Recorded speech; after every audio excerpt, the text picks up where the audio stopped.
Venezuela vive una crisis institucional indisimulable, lógicamente. Solo un incauto podría afirmar que en Venezuela funcionan los tres poderes, después del intento de usurpar las funciones de la Asamblea Nacional, o antes, porque cualquier distraído advierte que el gobierno de Nicolás Maduro no se siente obligado a dar cumplimiento a las resoluciones que emanan de la Asamblea Nacional, esto es, a las leyes. Y entonces, la gente intenta caminos civilizatorios y vota, y elige una Asamblea Nacional con abrumadora mayoría opositora y espera, y pone la firma para solicitar un referéndum revocatorio y vuelve a esperar. Y se viola la Constitución, se le estafan las esperanzas de la gente y el referéndum nunca se convoca. Y entonces la gente sale a la calle y se la reprime. Y entonces Fuenteovejuna pierde el miedo. Ya no tiene miedo, ahora el que teme es el tirano, que solo con su soledad reprime más y más. Los pibes se encaran y los uniformes se manchan de sangre. En este segmento del programa conversamos con el diputado Daniel Radillo. Él es médico, su actividad política la inició en la década de los 80, es diputado al Parlamento de Uruguay por el Partido Independiente. Su trayectoria política comenzó en el Partido Demócrata Cristiano, donde ocupó diversos cargos. Fue secretario de Relaciones Internacionales de la Juventud Demócrata Cristiana, además fundador del Partido Independiente, siendo convencional, miembro de la Junta Federal del Partido Independiente, integrante de la Mesa Ejecutiva Nacional y presidente de la Departamental de Canelones. Son cargos que ocupa en la actualidad. Estamos agradecidos porque nos acompaña, diputado, en estos minutos de su tiempo, precisamente para conversar de un tema que para muchos es asunto de atención, quizás por todo el tiempo que le están dedicando en los diversos espacios donde se desarrollan, como es su caso, para otros simplemente porque se ha convertido en un tema de omisión, a pesar de que para nadie es un secreto lo que está ocurriendo en Venezuela. En función de esto, diputado, quisiéramos saber por qué tomó la decisión de calificar como una feroz dictadura, como usted lo hizo durante su intervención en la sesión del pasado 12 de mayo, durante la interpelación del ministro Noboa. En realidad no recuerdo el adjetivo de feroz, pero no tengo dudas de que estamos frente a una dictadura. En un país en donde no rige la ley, donde las decisiones que emanan de la Asamblea Nacional no obligan al Poder Ejecutivo, o mejor dicho, el Poder Ejecutivo no se siente obligado de dar cumplimiento a las decisiones que emanan de la Asamblea Nacional, que en definitiva son las leyes, porque ese es el Poder Legislativo.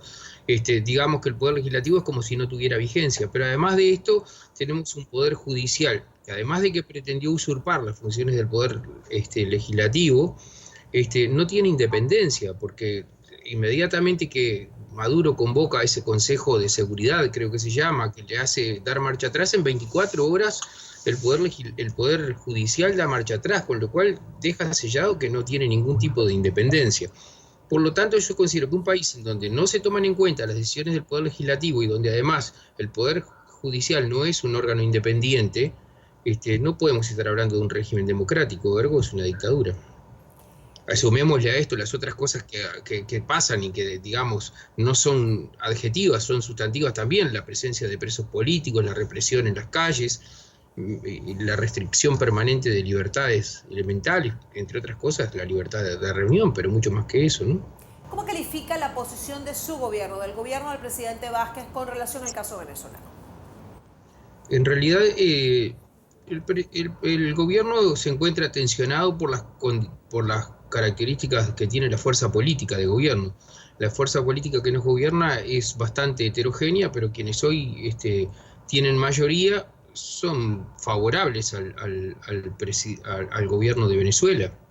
Sin duda, todo el sector político, el partido de gobierno en Uruguay es el Frente Amplio, y todo el sector mayoritario, que es el que apoya al expresidente Mujica, miran con simpatía a la tiranía, y entonces lo que ocurre es que los sectores que tienen una vocación más democrática están muy condicionados por esto, y en realidad terminan asumiendo la posición del resto. Esto es, no terminan de jugarse, para llamar a las cosas por su nombre. En definitiva, el gobierno uruguayo en todo caso tiene una actitud que en algunos casos ha sido digna. Yo creo que yo no soy tan crítico del gobierno como lo soy de la fuerza política de gobierno. El gobierno uruguayo, en muchos casos, en conjunto con los otros países del Mercosur, ha dicho algunas cosas, ha llamado algunas veces las cosas por su nombre y ha puesto los puntos sobre las íes en una cantidad de momentos, pero en otros no. En otros, y yo creo que eso es fruto de la tensión política que se vive en la fuerza de gobierno. Entre otras cosas, una cuestión que no se dice mucho por allí, pero que yo creo que es tiempo de que el Uruguay tome la decisión de salirnos de Telesur, ¿no? Yo creo que es un gesto mínimo que tenemos que hacer, porque la verdad que yo tengo una mirada muy crítica y creo que la mayoría de los uruguayos no tienen conciencia de lo que implica estar participando, me parece a mí, del órgano de prensa y propaganda de la dictadura venezolana, ¿no? Sin duda alguna, porque hay que recordarle a nuestra audiencia, quien nos está viendo en este momento, que el gobierno y el chavismo, particularmente para definir lo que fue el pasado gobierno del expresidente fallecido Hugo Chávez, logró implementar el control del aparato comunicacional, tanto público como privado, calificándose, como lo es de hecho, como una hegemonía comunicacional, y es precisamente esta hegemonía comunicacional lo que hace que haya diversos intentos por abrir nuevas ventanas de comunicación, nuevos espacios de comunicación, tal como es este espacio y esta plataforma Notiminuto, aliada de Telecaribe, precisamente por el tema de la comunicación. En este sentido, hablando de comunicación, diputado, ¿usted cree que existe una relación de paridad, una relación de diálogo entre iguales entre el Parlamento uruguayo y el Parlamento venezolano? Bueno, de hecho, los parlamentos se encuentran en el Parlasur. Los parlamentarios se encuentran de Venezuela y de Uruguay se encuentran en el Parlasur y tienen diálogo. Lo que yo creo es que ha faltado expresión de solidaridad de parte de nuestro Parlamento para con el Parlamento venezolano. Llegará, en algún momento va a llegar. De hecho, yo quiero decir una cosa más complementaria que lo que decía en la respuesta anterior, y es que hay algunos sectores del Frente Amplio que dicen que no caracterizar al gobierno de Venezuela como una dictadura es estratégico, dicen ellos, porque en la misma medida en que uno lo caracterice como una dictadura, se cierran las posibilidades de diálogo.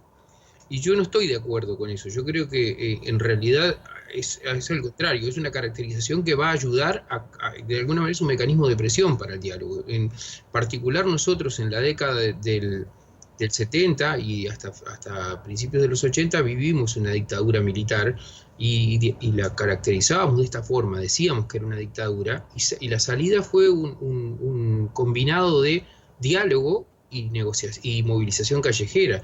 La gente se movilizaba en las calles y paralelamente se negociaba con los militares y tuvimos una salida negociada, insisto, en combinación con la movilización de la gente, ¿no? Su respuesta me hace de inmediato pensar en dos interrogantes, y le planteo la primera y luego la segunda. ¿Cómo comprender que en el Uruguay exista todavía un ala del Frente Amplio que apoye al gobierno del presidente Nicolás Maduro, habido todas las evidencias de violación de derechos humanos y además todas las evidencias que demuestran la amplia brecha que existe entre la democracia y el gobierno que está ejerciendo? En realidad, esa es una pregunta que deberían contestar los miembros del Frente Amplio. Yo lo que sí me consta, porque me ha pasado en estos días, luego del discurso, es que he recibido muchas comunicaciones de uruguayos que están viviendo en Venezuela y que fueron frente amplistas, o sea, fueron partidarios del partido de gobierno en Uruguay y que me agradecen el discurso. Yo creo que ahí puede pasar dos cosas. Una es una miopía de los dirigentes uruguayos de la izquierda tradicional, que no son capaces, digo de la izquierda tradicional porque yo me considero una persona de izquierda, nada más que no integro la fuerza política de gobierno. Una miopía de parte, decía, de los integrantes de la izquierda tradicional que no son capaces de ver en realidad las características del gobierno de Venezuela. Y la otra cosa que yo me pregunto en un momento es si hay otro tipo de intereses. Entre otras cosas, nosotros hemos querido averiguar, hemos querido investigar acerca de los negocios que el gobierno uruguayo ha tenido con el gobierno de Venezuela, o de los negocios que ha habido, inclusive con participación de particulares con el gobierno de Venezuela, y el Parlamento uruguayo no habilitó nunca, la mayoría, no habilitó nunca esas investigaciones. Cabría, lo cual genera por lo menos sospechas. Si no hubiera nada que ocultar, seguramente no hubiera habido problemas para que se pudiera investigar. Eso siembra la duda en realidad respecto a este tema también, ¿no? Pero por lo menos el mínimo que uno puede deducir es que hay una miopía de parte de los dirigentes políticos sumado a prejuicios ideológicos, ¿no? Porque en realidad es verdad que el gobierno venezolano está fundado en un discurso de presunta sensibilidad social que la realidad porfiadamente niega, pero que los uruguayos deberíamos haber aprendido, porque cuando en Uruguay hubo dictadura, también en la década de los 70, los militares al principio en algunos comunicados públicos también hacían expresa cierta sensibilidad social y crítica a las clases políticas tradicionales, a la dirigencia política tradicional, y eso acabó en la represión más feroz de y la prohibición de todas las libertades, ¿no?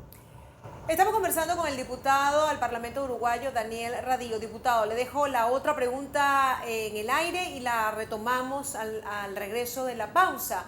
Usted dice que se define como un diputado de izquierda, pero ¿cree usted que lo que hay en Venezuela es izquierda? Ya volvemos.